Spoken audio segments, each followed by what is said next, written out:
So hi, my name is MD Jahid Ansari and welcome to MJA YouTube channel. So आज हम cell the unit of life chapters को discuss करेंगे, जिसमें हमने 3 topics को लिया है। सेल एंड सेल थ्योरी के बारे में डिस्कस करेंगे and types of organism on the basis of cell number, यानी यूनिसेलुलर मल्टी सेलुलर ऑर्गेनिज्म के बारे में डिस्कस करेंगे।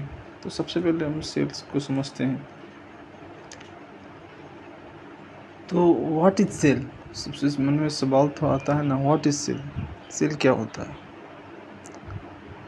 तो अगर हम 11th NCERT के अकॉर्डिंग देखें तो NCERT में एक लाइन है कि वो लाइन इस तरह से है,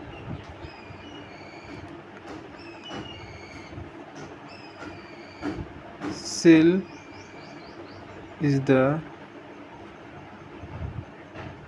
structural and functional unit of life।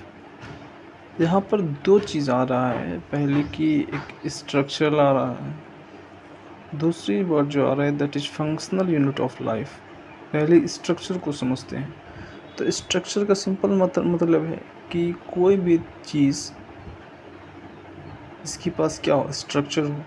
और तुम देखो ये दुनिया में कहीं ना कहीं हर एक चीज़ के पास अपनी एक स्ट्रक्चर है। किसी के पास गोल है, किसी के पास है ना कुछ वो क्या कहते हैं उसको, ओवन लाइक है, किसी के पास ट्रेंगल है ना, किसी के पास स्क्वायर है। तो कहीं ना कहीं कोई भी जो थिंग्स हैं, चाहे वो लिविंग हो या नॉन लिविंग हो, डजेंट मैटर, ये हर एक चीज़ के पास होती है, राइट। अब हम देखते हैं यहाँ पर कि फंक्शनल यूनिट ऑफ लाइफ का क्या मतलब। अगर हम फंक्शनल यूनिट ऑफ लाइफ को देखें तो जिस तरह से दीवाल होता है ना, दीवाल, तो अगर दीवाल को देखो तो कहीं ना कहीं जो दीवाल होती है उसकी यूनिट क्या होती है? दीवाल की भी एक यूनिट होती है ना। दीवाल की जो यूनिट होती है वो क्या होती है? वो ईंट होती है। क्या होती है? ईंट होती है। और ईंट से ही पूरा क्या बनता है?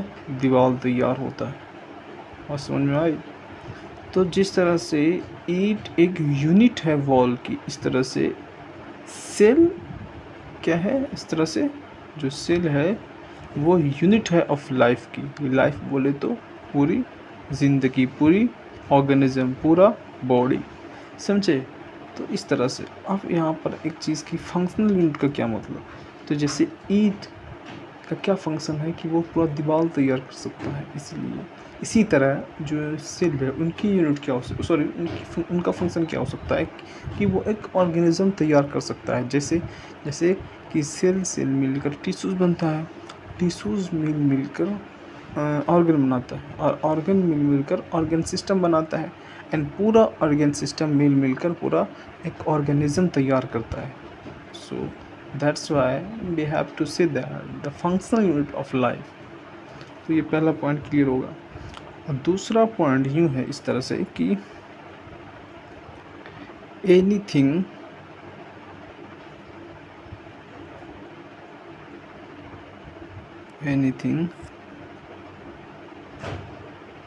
less than a complete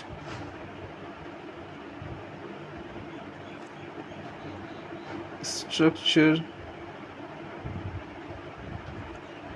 of cell is not living। इस चीज़ का क्या मतलब, इस चीज़ को समझो। तो एनीथिंग का यहाँ पर सबसे सिंपल सा मुराद आता है कोई भी चीज़, चाहे वो नॉन लिविंग हो या लिविंग हो, वो मैटर नहीं करता। अगर उसमें एक सेल है है ना। मान लेते हैं कि चलो ईंट से ही समझते हैं, मान लेते हैं कि हमारे पास एक ईंट है और ईंट के बारे में हम सबको पता है कि एक क्या है, ईंट क्या है, एक नॉन लिविंग थिंग है ना। अगर मान लेते हैं इफ़ ऐसे कंडीशन में कि हम मान लेते हैं कि नॉन लिविंग में भी एक सेल है, राइट, मान लेते हैं, और एक सेल को हम कैसे कहते हैं कि ये एक सेल है, तो सेल की एक ऐसे समझो कि कुछ वैसे प्रॉपर्टी होती है जिससे हम डिफाइन करते हैं ये एक सेल है ना। और हर एक सेल के पास दो चीज़, मिनिमम दो चीज़ होना कंपलसरी है। पहला पहला मान लेते हैं ये ईंट की सेल है, तो इसके अंदर क्या होगा, इसके आउटर बाउंड्री में सेल मेम्ब्रेन होगा, है ना, इसके अंदर साइटोप्लाज्म होगा। तो ये दो ऐसी चीज़ है, इसके अलावा और भी कुछ हो सकती है, लेकिन ये तो अभी फ़िलहाल में ऐसी चीज़ है जो दुनिया के कोई भी ऑर्गेनिज्म हो उन दोनों में होगा ही होगा, ठीक। तो अगर हम कहते हैं anything less than a complete structure of cell, यानी कि कोई भी चीज़ जिसमें इन दोनों में से में यानी साइटोप्लाज्म या फिर सेल मेम्ब्रेन, इन दोनों में से में कोई एक चीज़ भी कम हो गई तो वो सेल हो ही नहीं सकता। अगर वो सेल हो ही नहीं सकता तो वो सेल यानी कि वो चीज़ जिस थिंग्स के अंदर है वो लिविंग कैसे हो सकता है। तो यही चीज़ यहाँ पर कह रहा है कि एनीथिंग यानी कोई भी चीज़ में अगर एक सेल के मानंद कुछ है, कोई भी चीज़ जिसमें एक कुछ स्ट्रक्चर गोल सा है और उसमें मिनिमम ये दो चीज़ एग्जिस्ट कर रहा है, साइटोप्लाज्म एंड सेल मेम्ब्रेन, तब हम कहेंगे वो सेल है। एंड वो चीज़ जिसमें है, वो चीज़ जिस थिंग्स में है वो थिंग्स क्या है, लिविंग है। और ठीक इसी तरह कि कोई भी अगर उस चीज़ में इन दोनों में से, चाहे तो साइटोप्लाज्म या फिर मेम्ब्रेन, इन दोनों में से कोई एक में भी कमी है तो हम कहेंगे वो थिंग्स नॉन लिविंग है, ठीक। ये दो पॉइंट समझ में आ गया। पहला cell is the structure and function of life, और दूसरा anything less than a complete structure of cell is not living, ये दूसरी चीज़। ये दो पॉइंट है हाँ। और यहीं से एक चीज़ निकल के आती है कि cell is a defining future of living organism, cell is a defining feature of living organism, ठीक है। क्यों कहते हैं डिफाइन का क्या मतलब, जैसे अगर हम कहते हैं कि मान लेते दो बंदा है, राइट, तो बंदा एक गरीब एक अमीर है, तो जिस तरह से अमीर को और गरीब को, ये क्या चीज़ है ये जिसको ये डिफ़ाइन कर रहा है कि ये गरीब है या अमीर, जाहिर सी बात है पैसा डिसाइड कर रहा है कि इस बंदे के पास पैसा ज़्यादा है इसलिए अमीर है, और इस बंदे के पास पैसा कम है इसलिए गरीब है। समझ में आ रही है। तो जिस तरह से पैसा डिफाइन करती है अमीर और गरीब को, ठीक उसी तरह एक सेल डिफाइन करता है लिविंग और नॉन लिविंग को। तो यहाँ से एक पॉइंट ये पता चला हमें कि जो नॉन लिविंग है उसके पास सेल नहीं होता और जो लिविंग है उसके पास सेल होता है, ठीक। तो ये तीन पॉइंट जो मैन पॉइंट है, तो और बिल्कुल नहीं मैन है जो तुमको याद रखना। अब इसकी डिस्कवरी के पास चलते, तो सबसे पहले जो साइंटिस्ट आए है ना, जिन्होंने सबसे पहले सेल के बारे में डिस्कस किया, भले ही वो डेड सेल हो, वो रॉबर्ट हुक साहब थे जिन्होंने सबसे पहले सेल्स के बारे में डिस्कस किया। इन्होंने क्या किया, ये इसके अंदर रॉबर्ट जो हुक साहब थे उसके अंदर बड़ी चुल थी चीज़ों को जानने की, है ना। तो ये क्या करते थे कि सिंपल माइक्रोस्कोप देखा होगा कहीं ना कहीं कुछ इस तरह से होता है, इस तरह से, है ना, कंपास वगैरह में जो निकलता है जिसको ऐसे पकड़ के चीज़ों को देखे जा सकता है, इसको सिंपल माइक्रोस्कोप कहते हैं। तो वो क्या करते थे, इस चीज़ को हमेशा पास में रखते थे और कहीं भी जाते थे इसको लेकर जाते थे और देखते थे, चीज़ों को ऑब्जर्व करते थे। तो एक दिन इसको एक कॉर्क प्लांट लगा, तो ये कॉर्क प्लांट को उसी चीज़ से देखना स्टार्ट किया, ऑब्जर्व करना स्टार्ट किया। तो उनको कुछ स्ट्रक्चर, इस तरह का स्ट्रक्चर दिखा उस प्लांट में, देखना ध्यान से, कुछ इस तरह से, ठीक है, इस तरह से उस प्लांट में क्या दिखा उसको, स्ट्रक्चर देखा दिख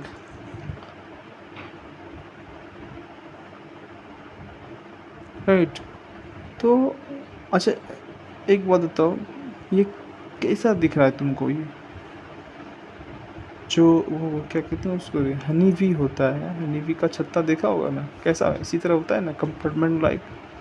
तो ये कैसा है? ये कंपार्टमेंट कंपार्टमेंट जैसा है। और ये कंपार्टमेंट भी कैसा है? इम्पटी है, इम्पटी। और इसी इम्पटी कंपार्टमेंट को जो रॉबर्ट साहब थे उन्होंने सेलुला नाम दिया था।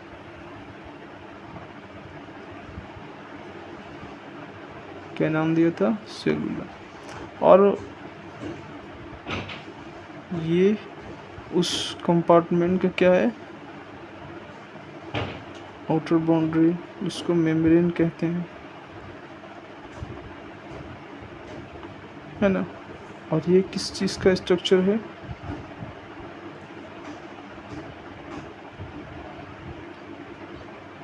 कॉक्सेल का, जो कि कैसा होता है? ब्लड होता है, ठीक। और दूसरी बात कि और जो रॉबर्ट साहब थे उन्होंने एक बुक भी लिखी, इसका नाम माइक्रोग्राफिया लिखा गया। और इसी माइक्रोग्राफिया में रॉबर्ट साहब ने सेल्स के बारे में डिस्कस किया है, ठीक है। फिर हमारे पास दूसरे जो साइंटिस्ट आए, एंटिनो वैन लीeuwenhoek, इसका पूरा नाम है एंटिनो वैन लीeuwenhoek, इसको हमने शॉर्ट में लिखा है एवी लीeuwenhoek। इन्होंने सिंपल एक चीज़ याद रखना, इन्होंने लिविंग सेल्स की डिस्कवरी की।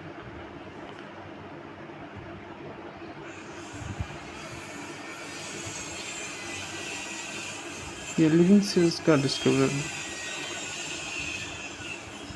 और जो रॉबर्ट ब्राउन साहब थे उन्होंने न्यूक्लियस की डिस्कवरी की,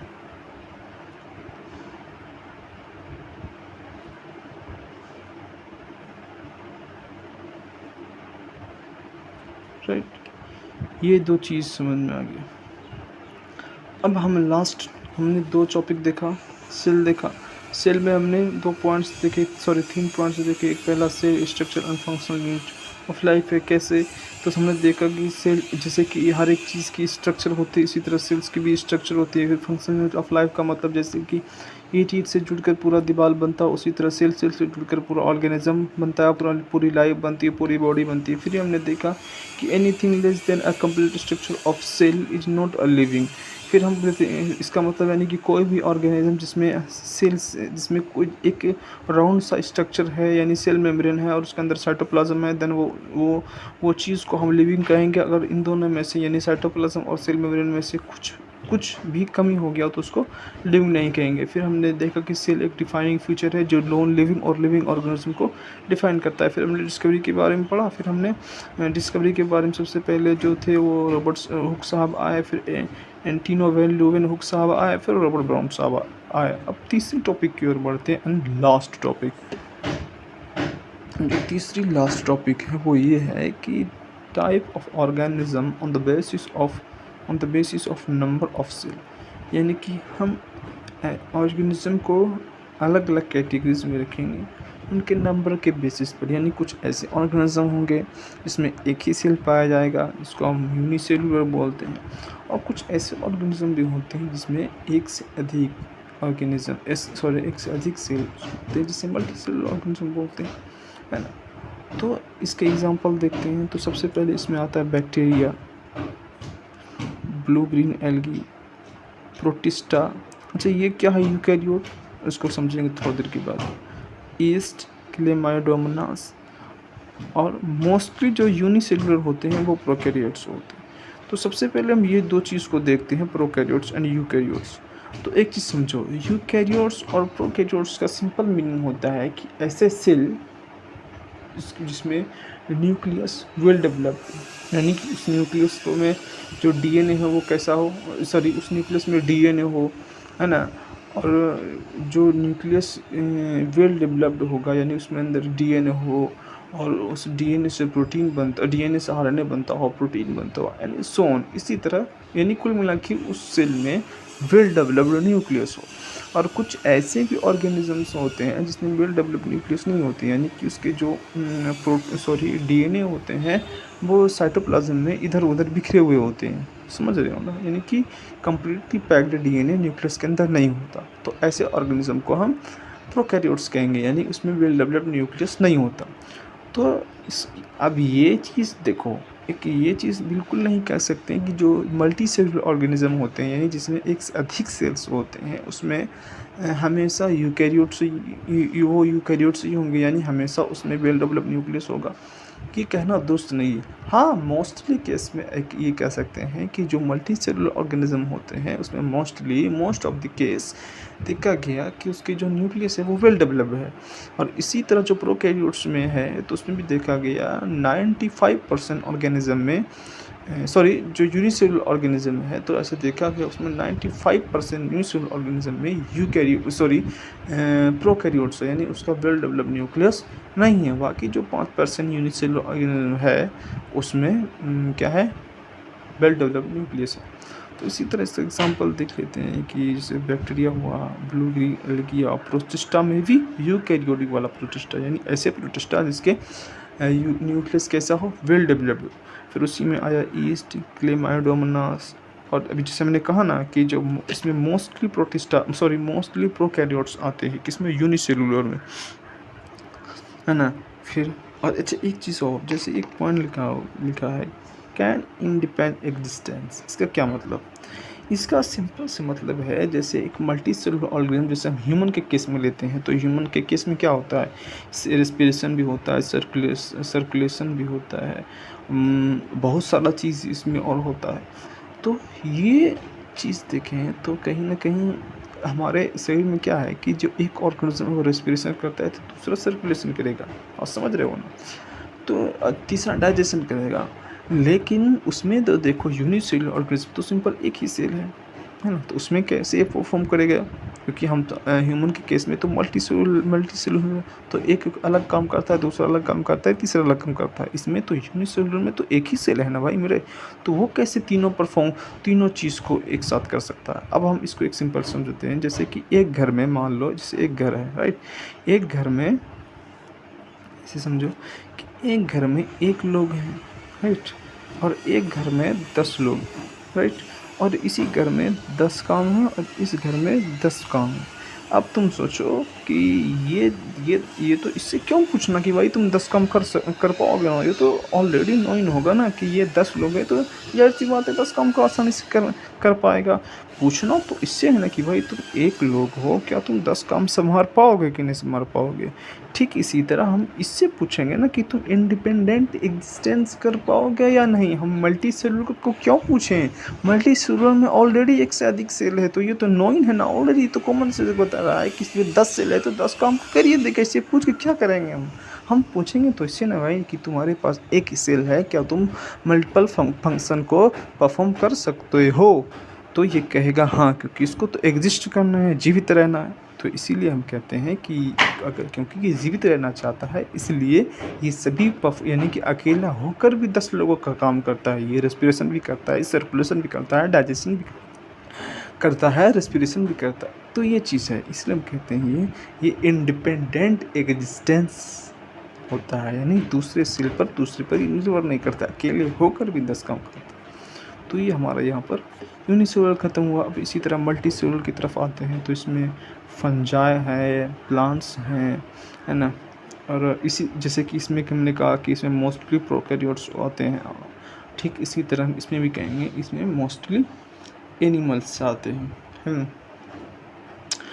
अच्छा एक चीज़ जैसे फंजाई है, फंजाई में भी ईस्ट को छोड़ा करके कि ना, क्योंकि ईस्ट किस में आ रहा था, ईस्ट आ रहा था यूनिसेलुलर में, इसीलिए जो फंगस है उसमें ईस्ट को छोड़ देंगे, एक्सेप्ट कर देंगे, एक्सेप्ट ईस्ट, उसमें फंजाई आता है। इसी तरह प्लांट में क्लेमाइडोमोनास को छोड़कर, क्लेमाइडोमोनास को छोड़कर बाकी जितनी भी है सिर्फ मल्टीसेलुलर में है। तो यहाँ पर हमारा तीनों टॉपिक समाप्त हुआ। अगर आपको इस क्लास में, इस सेशन में कोई भी डाउट हो, प्लीज़ कमेंट बॉक्स में बताएं। दूसरी बात, अगर इसमें आपको कोई भी दिक्कत हो तो प्लीज़, अगर मैं इस चीज़ में, इस नोट्स में या फिर हमारे पढ़ाने में कोई भी तुमको डाउट हो, प्लीज़ कमेंट्स बॉक्स में उसे रखें ताकि हम अपने आप को और बेहतर से बेहतर कर पाएँ। सो चलते हैं अब, थैंक यू।